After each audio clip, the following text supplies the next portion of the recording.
আল্লাহর ভয়টাই সবচেয়ে বড় নেক আমল। আল্লাহকে ভয় করে যদি আমরা চলতে পারি, হারামগুলোকে যদি ছাড়তে পারি, অন্যায় কাজগুলোকে যদি নিজের জীবন থেকে মাইনাস করতে পারি, আমার বন্ধুগণ সেই লোকটাই সবচাইতে বড়, তার বড় ক্যারিয়ার। সেটা হলো যার জীবনে গুনাহ খুবই কম হবে, সওয়াব বেশি হবে। গুনাহ খুবই কম হবে, সওয়াব বেশি হবে। গুনাহ হবে না এমন কথা কি বললে হবে? গুনাহ তো হবে, হতেই পারে, কিন্তু সওয়াবের পরিমাণটা বেশি থাকবে।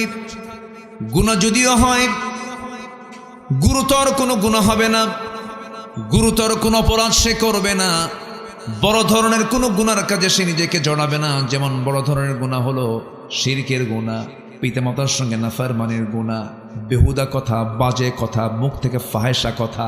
এই জন্য আমার বন্ধুগণ, নেক আমলের সঙ্গে থাকবো আমরা, ঈমানটাকে মজবুত করে নিয়ে চলবো আমরা।